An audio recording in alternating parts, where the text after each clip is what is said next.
I just want to thank you all for being here. I mentioned in the chat earlier with some of the early comers that this is really one of my favorite topics to present on when it comes to all of the job search topics that we present on. And people always ask me about this title slide and what it's all about. I Just a real brief background on me. I spent most of my professional life in healthcare marketing and communications. So did a lot of branding work, helping hospital departments, physicians brand themselves. And so to me, when I became a coach in 2012. And when I started career coaching, it really was a very natural progression for me. There really wasn't any hiccups along the way between branding a hospital or a service and branding a job seeker or a student and helping them understand what's amazing about themselves. Everybody that I work with, everybody on this call has amazing characteristics, personality traits, education experiences that they can use to promote to an employer to get a job. And that's really everything we do in career coaching and employer connections is really all about that. Whether I'm helping you create a resume, helping you prepare for an interview, it's all about helping you tap into what's amazing about yourself. So LinkedIn is one of those methods. It's a digital online method, but just as powerful as any other element in your toolkit when it comes to branding yourself professionally. And so this particular title slide that I love so much about it, it's really perfect marketing because it's kind of tongue in cheek, I will admit, whoever the illustrator was of this. Obviously, it's kind of poking fun at the idea that people kind of build themselves up, they puff themselves out when they get on LinkedIn. And so, taking this first example, Jane in real life is a supervisor, but then she gets on LinkedIn and her alter ego, Super Jane, comes out. And now she's not just a supervisor, she is a regional chief leader, project manager, business guru, team guiding spirit. And I'll tell you something, I don't laugh at this. To me, this is what LinkedIn is all about, and it's the mindset that you have to get yourself in. Because Jane is not just a supervisor. Jane does all of these things and more. And maybe Jane worked with a career coach who helped her to identify what it is that she actually offers to an employer. And that's what you want to weave into your profile, and that's what we're going to be doing today. So, first things first, based on that background that I have in marketing, I always think about strategy and not just kind of going into something willy-nilly. I think we have to have an idea of why we're doing what we're doing and what we want to have happen. So when it comes to strategy, I think the first question to ask is, well, why do you need a LinkedIn profile? And I will admit that when I first created this presentation, um, it that was a valid question because I wanted people to think, do I need a LinkedIn profile? Are there other ways that I can achieve what I want to achieve? Nowadays, I would say that really any and all professionals need to think seriously about having a LinkedIn profile, and I'll get to that in a moment. Second question you need to consider is, what do you want to have happen as a result of having a LinkedIn profile? And third, the $64,000 question, how can you set up and use your LinkedIn profile to make that happen? So let's answer a couple of those questions. That first question, why do you even need a LinkedIn profile? And why do I say that really every professional needs to have one because LinkedIn is just so much a part of our professional life today. Um, I don't know of an HR person in any industry who will not go to a job candidate's LinkedIn profile to see, how they present themselves. At the very least, they're kind of looking over to see, well, she said this on her resume. Does it say it on her LinkedIn profile? They're looking at the quality of your profile, and that really reflects on you professionally. So you want to kind of take that time to make it the best representation of you that you can. The other thing that's well known is that recruiters use LinkedIn to search for candidates for job openings that they have. So LinkedIn is often their first stop. Maybe they get a call from an employer who says, hey, I have this position I want to get candidates for. Before they ever post it on like an Indeed or a LinkedIn job board, they're going to go and do a search on LinkedIn to find out who's out there. And, uh, I've certainly heard from plenty of people who've been called by a recruiter, or a recruiter has reached out to them to say, hey, I have a job opportunity. Would you be interested in hearing more about it? And I tell you, that's a great way to kind of get out ahead of the competition, is to have your LinkedIn profile so strong that the recruiters come to you. The other good thing, and I'm probably going to group these last three all together for research purposes. LinkedIn is just, you know, they change the numbers probably every week with how many millions of people are on LinkedIn, how many professionals. Pretty sure it's like in the hundreds of millions now. So if you're looking for a job, there's a good chance that you can find an HR director at the company you want to work for to address your cover letter to, or somebody who works in the same department as at the company you want to work for or that you're interviewing with, that you can reach out to conduct an informational interview.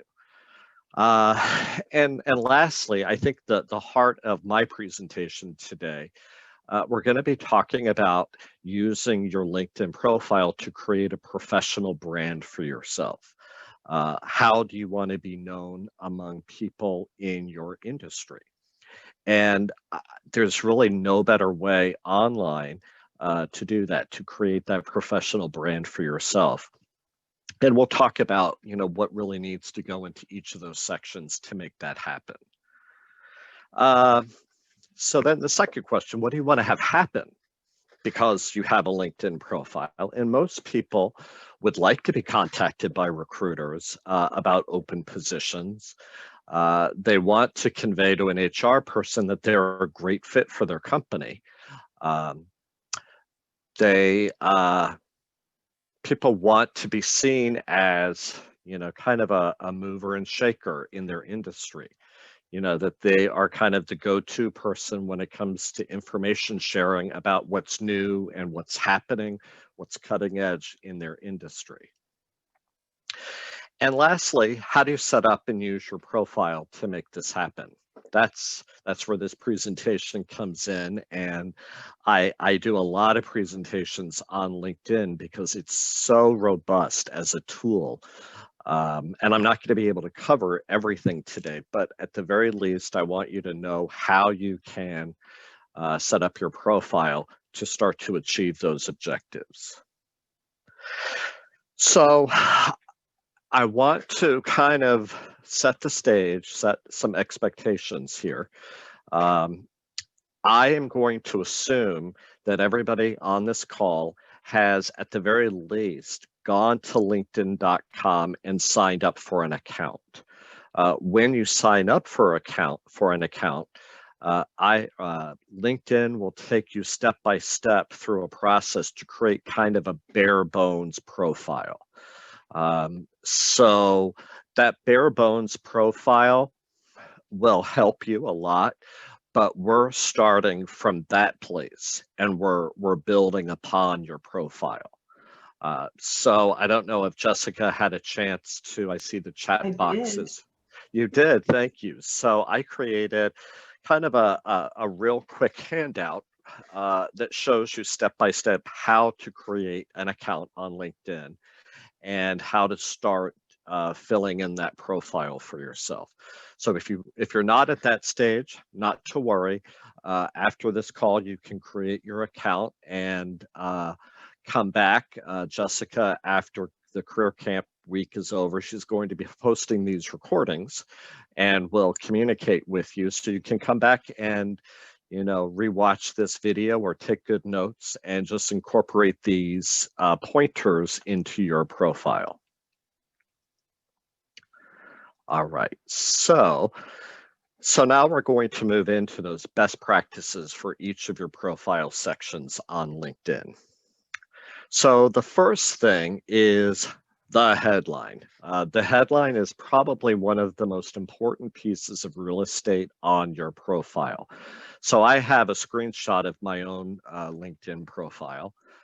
And in yellow, I have highlighted what my headline is. And it's a long headline, isn't it? We'll get to that in a moment. I share a lot of information in there. And so we want you to really think about your headline. How can we make this as strong as possible and present you in the best possible light to employers? So first thing to think about is that LinkedIn has recently, I think it was in August, they increased the numbers of characters you have for your headline. It used to be 120 characters. Now they give you 220 characters to work with. And that's a lot of space, more than you would realize. And what I encourage people to do is just open up a Word document and play around with writing it out in Word, and then use their review feature to see what your word count is. You can see my very long headline is 219 characters. And I had to do a lot of fine tuning to get it under that 220. But I encourage you to use as much space as you need in this headline, because it's really going to be the first thing that an employer, an HR person, a recruiter is going to see on your profile. So I want to go back real quick. Hopefully I can do that. There we go. So on this page, on the right here, this shows you what the default is. So you kind of create that bare bones profile on LinkedIn. This is what you're going to end up with. It's going to be your job title plus the name of your company. In this case, you'd have your name up here, and it may be student at Ivy Tech Community College. Mine would be career coach at Ivy Tech Community College. That's pretty bare bones, and it doesn't tell a lot about you. Really, what you want your headline to do is to convey to the employer what you are going to be able to do for them. How are you going to help their company? How are you going to make a difference in the work that they do? And you need to share that. So I tend to really love seeing headlines that talk about why you do what you do. Getting to your why statement. And I always put a plug in for this. Every presentation I mention it. There's a TED Talk by a gentleman by the name of Simon Sinek. His last name is spelled S-I-N-E-K. If you look him up on YouTube, he does a powerful TED Talk that's been seen millions of times about the power of why, essentially getting down to this idea of why do we do what we do? To me personally, that's an important part of my work. So you see in my headline, I put in there, I'm on a mission to ensure that everybody finds work that's meaningful and fulfilling. I really want to convey that to employers. And then my last line is that I talk about the types of people that I work with. I've worked primarily with students at Ivy Tech, of course, but I've worked with other people. Um, so I want you to start thinking about that. And as kind of a sentence starter for yourself, think about this sentence. Current college student majoring in blank, ready to show my next employer how I can blank for them. What is going to be that amazing difference you make to an employer? And again, I know what a lot of you are thinking because I've talked to a lot of students, and I hear from a lot of people who say, I'm just starting out. I don't have any work experience, or, there's nothing special about me. And there is something special about every one of you. Uh, it's it's how you impact the world, and you take that and you translate that into the workplace. So I encourage you to reach out to a career coach at Ivy Tech and have that conversation with them to help you dig a little bit deeper to find out what you can promote about yourself to an employer.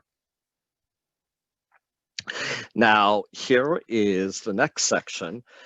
It's the summary statement or your about section. And you may have noticed that my friend and colleague, Jessica Jagger, is my co-host today. That's her. That is Jessica's LinkedIn profile. And I am a big fan of it, and I use it a lot. I bring it out a lot to show people this is kind of the best of the best for a lot of reasons. And I especially love her about section. So in this section, you have 2,000 characters to play with. That's a ton of space. So go wild. All right. Really share about yourself. I tell people, I will, review people's resumes, and something that we tell them is you cannot have any personal pronouns on your resume. So you should not say, I did this, I did that, or my career path. So my, those kind of pronouns, because as they say, they're personal pronouns, and you don't want anything personal on your resume. Your resume is a very impersonal introduction of yourself to an employer. That all kind of goes out the window when it comes to LinkedIn. LinkedIn can become a very personal introduction of yourself to an employer. And I think some of the best profiles and the best about sections really show the heart of that person, really show the personality of that person. Because if you think about it, gosh, an employer let's say looking at Jessica's about section, they're going to know what they're getting when they hire Jessica. And I think Jessica would probably agree with me here. There will be some employers that look at it and say, she's not for us. And I would venture to say that Jessica is perfectly fine with that. She probably doesn't want to work at a place that somebody thinks, oh, this isn't our kind of person. She wants to work at a place where an employer reads her about section and says, wow, she's one of us. She's part of our tribe. Let's reach out to her and talk to her about a position that we have available. So some of the things that I want to point out from the perspective of using your LinkedIn profile as a way to get recruiters to reach out to you, to make it easy for an HR person to contact you. I think it's really important that somewhere in your about section, you put your email address and your phone number. If you notice up here, this is kind of called her profile card, this information below her profile picture. There's a place called contact info.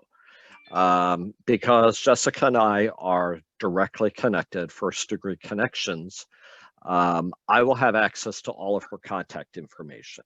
However, somebody who's not connected to Jessica will likely only see her LinkedIn website address and not her phone number, not her email address.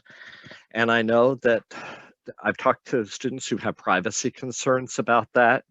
And I certainly get it, but I would say that your LinkedIn profile, if you are serious about using it to network with recruiters and to want people to reach out to you about jobs, you have to kind of put some of those privacy concerns to the side and put yourself out there. So in my own, I have it as my last line in my summary statement. I've seen some people make it the first line. I would say those are probably your two best locations, is either first or last line. Um, all right, so want to give you a pro tip at this point. Um, Probably if you can customize your LinkedIn URL web address, I should have actually put in what your LinkedIn address normally looks like. It's normally a hodgepodge of letters and numbers, and your name is somewhere in there. The bad part about that is that if you're using this as kind of your promotion piece, a marketing piece, if you will, for yourself professionally, you want a recruiter or an HR person to have a very easy time getting to your profile. So you want to change this to something that's easier. So luckily, there is, that other Drew Carey, that hack who's out there, right? And luckily, he did not take Drew Carey. Um, there is another Drew Carey who I'll show you in a minute, who has Drew Carey without the hyphen. So people have to be careful about that. But rather than going through step by step, Jessica is going to put in the chat another document that I created. I think it's maybe a one-page document that gives you the instructions for how to change your LinkedIn URL address so that it's just some version of your name. And I'll tell you, when people see that, when a recruiter sees that, it tells them that you have a more advanced knowledge of LinkedIn. I think it presents you kind of above the pack professionally. So it's just a really excellent thing to do. And then we encourage you to put this on your resume in your contact information section. And so putting something like this rather than that hodgepodge of numbers and letters, it just makes it so much easier for somebody to reach out to you by LinkedIn. All right, probably the number one question I get from students is, do I really have to have a photo on my profile? Pause, pause, pause. The answer is yes, you do. If you want recruiters to connect with you, there has been research done by LinkedIn and other places that shows that a recruiter is seven times more likely to click on a profile that has a photo attached to it than one that does not. I won't make any comments about the same thing with dating apps. We kind of scroll through if we don't see pictures, right? There's something about a picture on a profile that humanizes it, and it creates connection with another person. So you really do want to include your profile photo. So there's some reasons that I've heard from people about why they don't want to do that. But before we get to that, I want to show you what I call my hall of shame of LinkedIn profile photos. All right. These poor people, I did not get their permission to use any of them. So hopefully you don't know any of these people and you tell them that I'm using their likeness. So first one up here, James. Obviously, James is not the pretty bride, but I actually think it's a violation of LinkedIn's terms of services to have another person in your profile photo.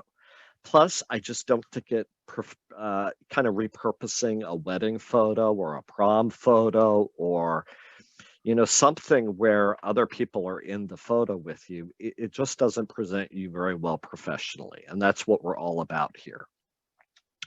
These two pictures here get they get combined into the broader category of what I call the party bus photo. And the party bus photo is you having a good old time, and you document it, right? So this guy is on a beach, shirtless.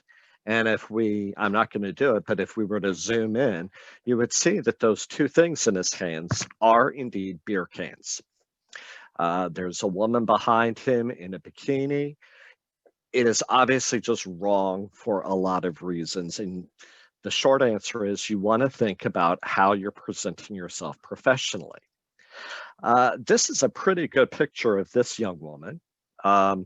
What it tells me, though, is I'm pretty sure she was at a club, a bar, and one of her friends took the picture because she's kind of washed out and she has some rando's hand on her shoulder. So she attempted to cut out somebody from the photo, but it's still obvious that somebody's in that photo with her. And again, just doesn't present you in the best possible light. This one, the guy surfing, I see this a lot of people want to kind of show their employer what their hobbies are. My brother Phil was actually, both of my brothers ride motorcycles a lot, and Phil, my next oldest brother, had a picture of him riding his motorcycle with a helmet on, kind of taking a turn. And no matter how much I harassed him, he would not remove that picture of himself. He didn't care. He had a good job and he was fine with it. Not to be terribly negative, but here's a perspective to think about. If your hobby includes any kind of risky behavior, even if you don't think it's risky, if somebody else could perceive it as risky, do they really want to hire you and add you to their health insurance plan? You don't want to give HR any reason not to hire you. So you really need to think about, you know, that unspoken message that you're putting out there. So then these go in the group. These last two, Eric and Steve, are in my collection of selfie pictures. These, I would say, are probably the two worst ones. You want to frame yourself well in your photo. However, you do not want a frame to frame yourself. So this is just it's just very clearly a selfie picture. He's kind of holding his camera out, looking down slightly. It just doesn't present him well.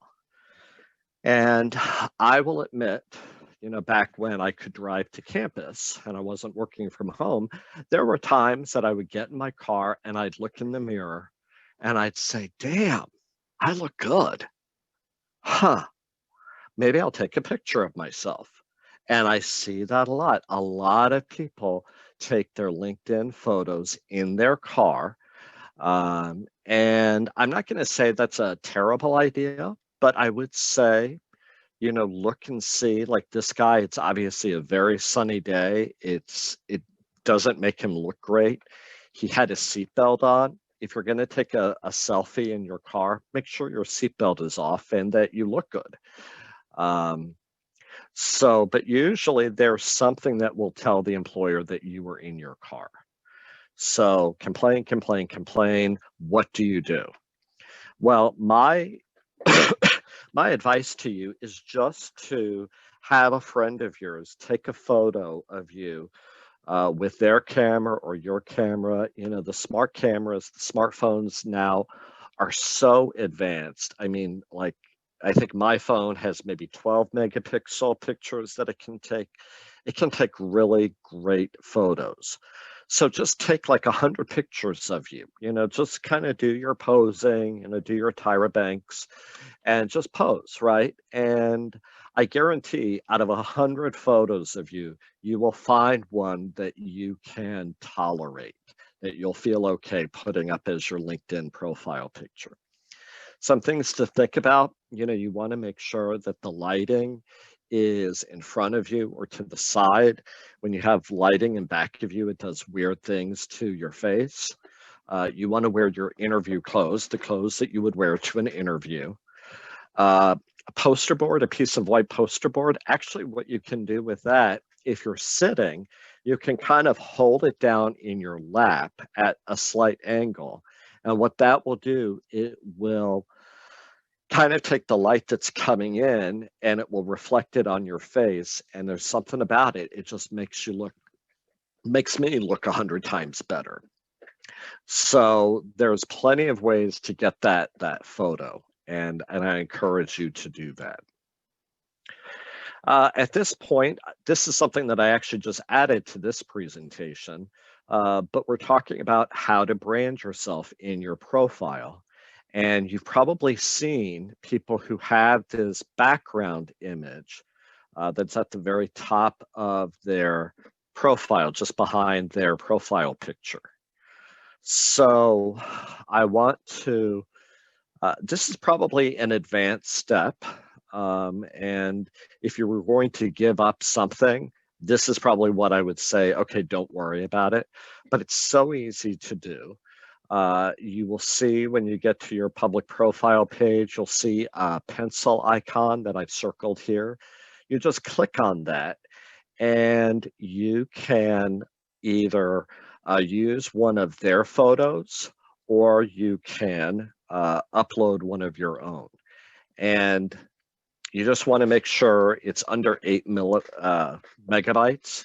I don't think you have to worry as much about sizing it because LinkedIn will do it for you. And you can see that my photo that I used kind of included a lot more than what shows up on my profile. Something else that you can do is that you can either upload a photo, or LinkedIn now has these banners that let you show your support for various causes, whether it's Black Lives Matter or if you're an LGBTQ ally, you can promote that about yourself. So they have several of those that you can choose from. And I will say that I would do that. I would certainly use one of those to show my support. But I would be remiss in this presentation if I didn't say that you probably should be a little careful about that. If you remember what I said, you don't want to give HR any reason not to call you. And if, let's just say, somebody who is like an HR clerk is reviewing resumes and they check out your LinkedIn profile and they see something that they don't like or they don't agree with, they have the power just to disappear your resume from consideration.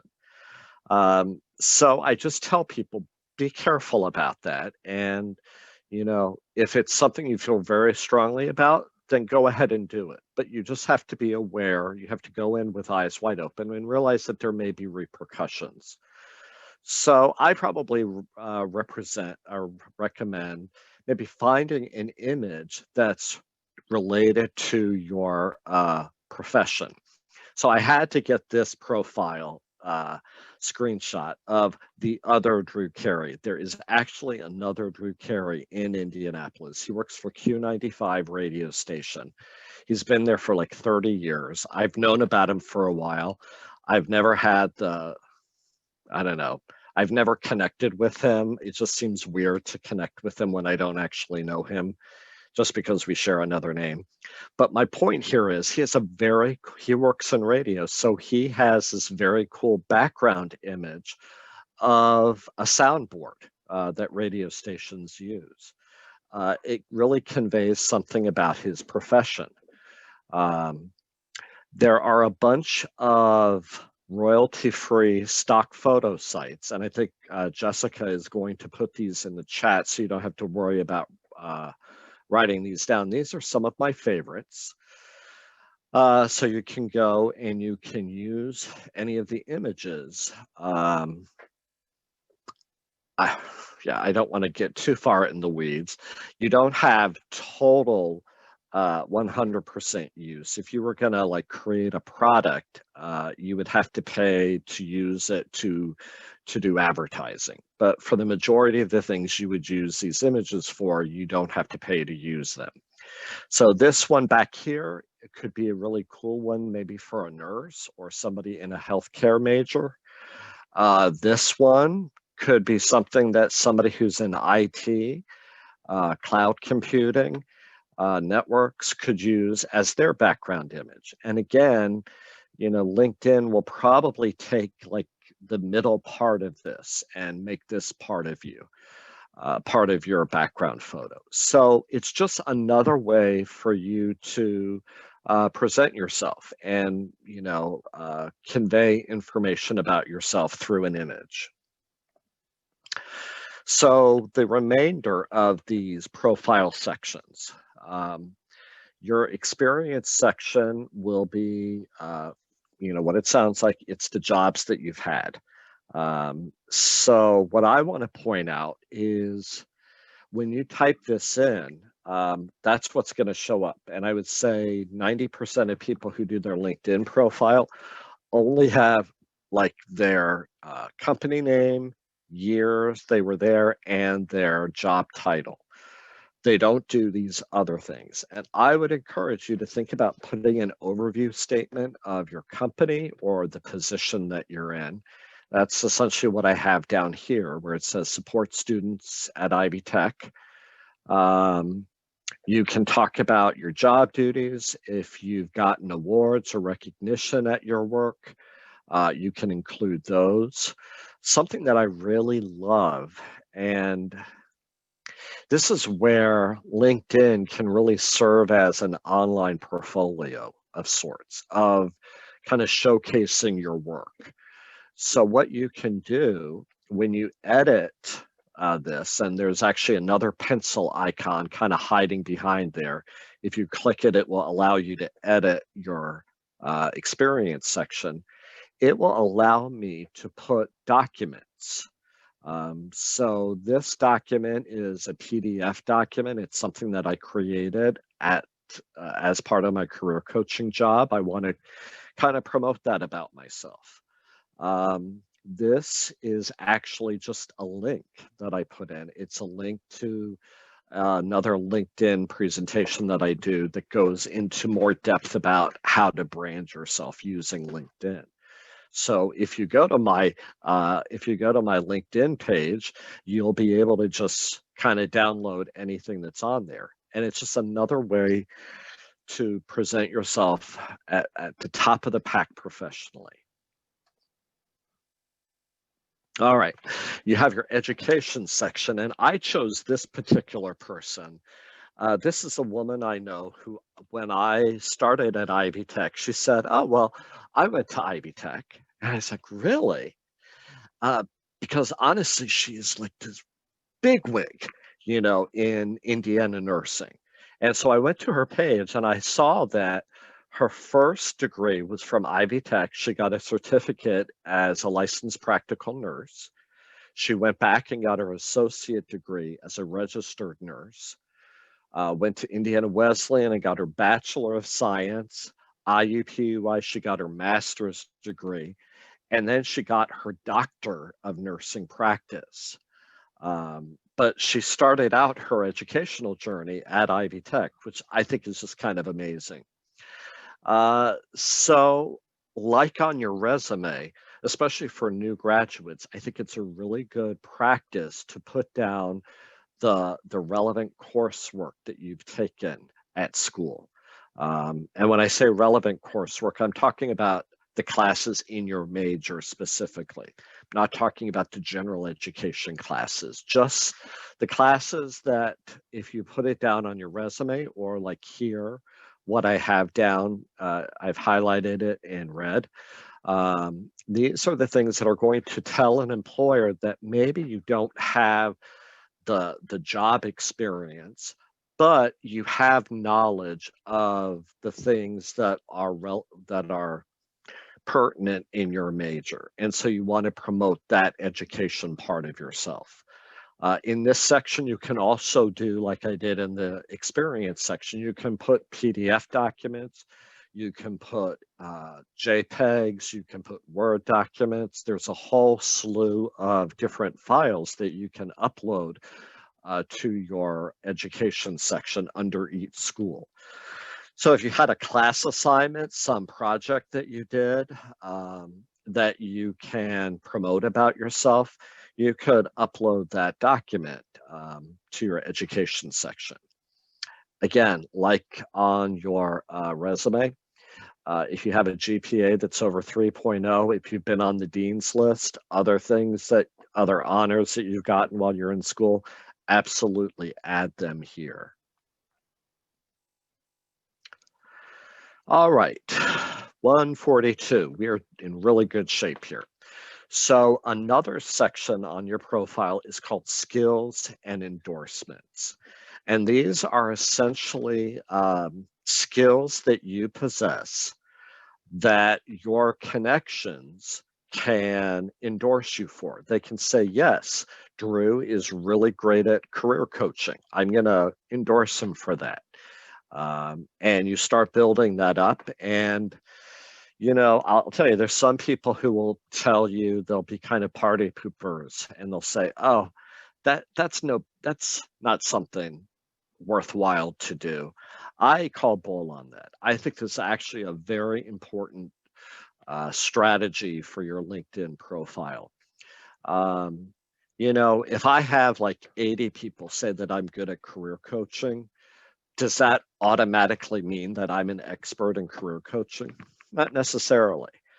But what we're talking about here is just the psychological impact of a recruiter or HR person looking at your profile and saying, wow, this person knows coding, an IT major really knows software development, and other people have endorsed them for that. So that's what you're going for in this section.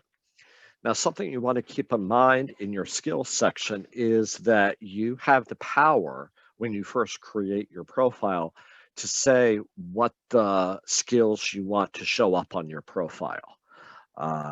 If you don't, then LinkedIn has this kind of weird way of just kind of allowing skills to just show up on your profile. And it could be things that you don't want to be known for, or things that you did years ago that you don't want to be known for anymore. So I encourage you to be proactive and find skills related to your field, to your career that you want to be known for. So how do you do that? I'm going to tell you.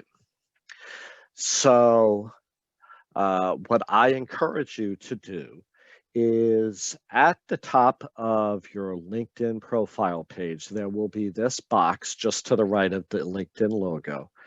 You can type in either, it could be the first job out of school that you want to get a job title. It could be your major. You just want to give LinkedIn something to look for.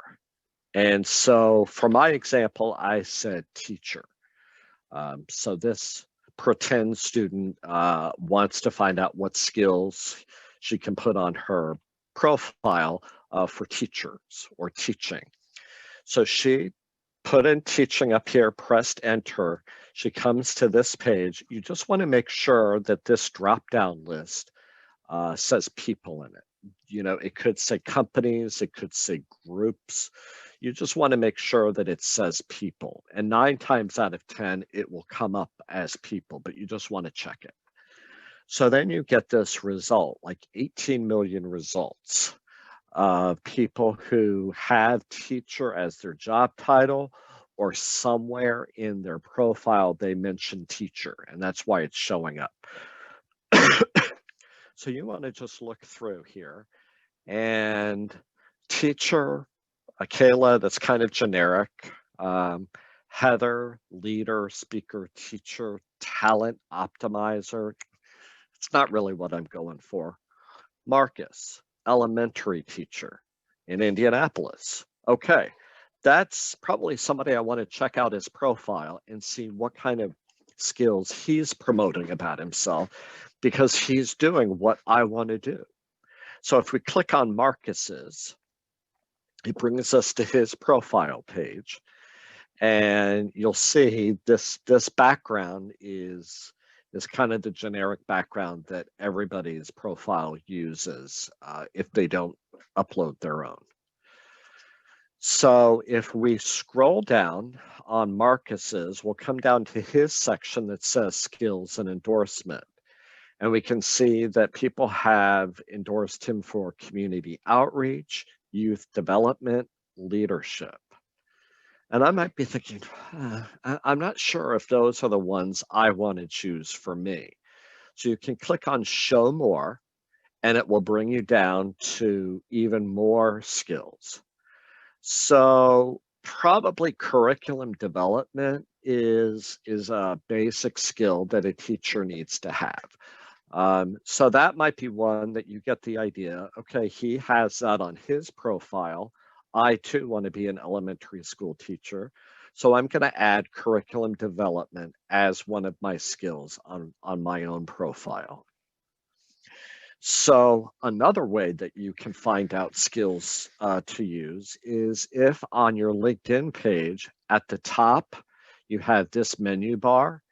One of them is jobs. And for most people, it's going to be the third from the left. So if you click on this jobs button on your profile page, and then you will come to a page that looks like this. Again, you can type in elementary teacher in the search box, and it will bring up jobs that have been posted to LinkedIn that show you that will show you the skills that are part of the job description. So I chose this one, this fourth grade teacher at Emma Donnan Elementary School.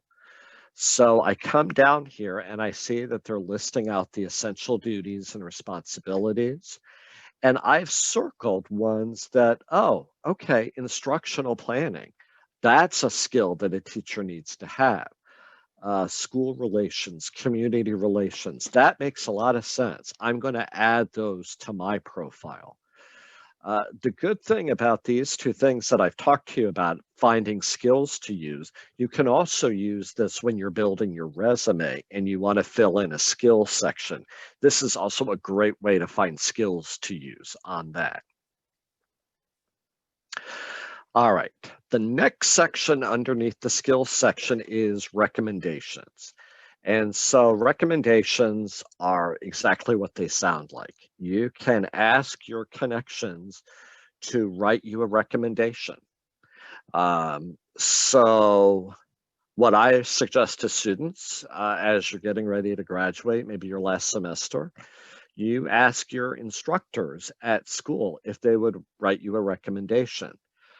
Maybe your manager is at work. You could also ask a classmate to write one for you, and you could write one in return for them. I'm a big believer in owning that process and just going ahead and telling them what I want them to write about me. I have been known to actually write it myself and give it to them and ask them if they're comfortable just posting that. So that's, they're just, again, what am I talking about here? I'm talking about this idea of branding yourself, how you present yourself to a future employer. And these are all excellent ways to do that using the tools that are already on the LinkedIn profile page that you have. The last section I want to talk about is the interests. So the interests box is usually the last section on your profile, on your LinkedIn profile. It shows up at the bottom. So you can see here, some of the interests are Purdue, Ivy Tech, Go Ivy Tech, Indiana Bond Bank, University of Louisville. So let's break this down a bit. So if I want to have Ivy Tech show up on my profile page, I need to follow Ivy Tech. And the way that I do that is, sorry, went the wrong way, is I can go to the search box at the top of my profile page and type in Ivy Tech Community College. and I will be able to get to Ivy Tech Community College's company page. And so on the company page, I point out some things here that are really important for you to know. You want to click on this blue follow button. And if you follow them, you'll get messages that tell you when Ivy Tech posts something to their page. And that will be important for a lot of reasons. I'm not going to go into that in too much detail right now, but I want to point out that this part here, it will tell you which profiles on LinkedIn have mentioned Ivy Tech as people who have either worked there in the past or have worked there currently. This is a great way to find those HR directors to address your cover letter to. You know, this page will give you an address to send a cover letter to for Ivy Tech. You can also use this to find people who work there in your department, maybe a boss that you might work with, so that you can start networking with them on LinkedIn. Another great feature is this alumni button. So if you click on this, you'll get to this page that shows you there are about 112,000 people on LinkedIn who have listed Ivy Tech as a school that they graduated from. Why is that important to you?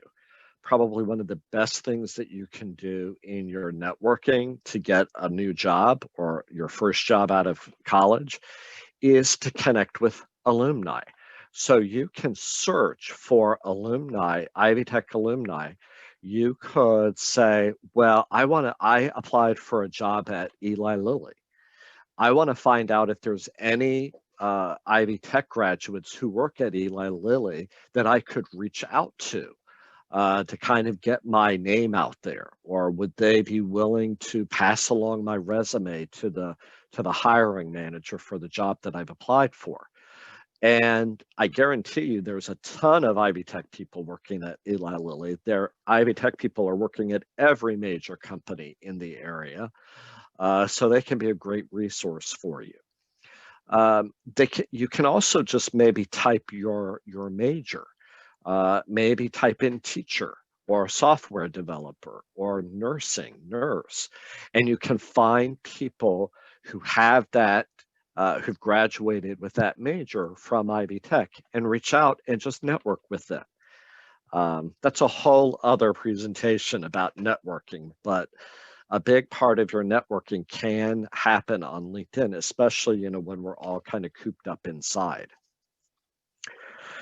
So the last thing that I want to talk about with this interest section is if you click on See All, you'll see that your interests are broken up by these 4 categories. So you can follow companies, you can follow schools, you can follow influencers. So people like Bill Gates, or gosh, I follow Sue Ellspermann, who's the president of Ivy Tech.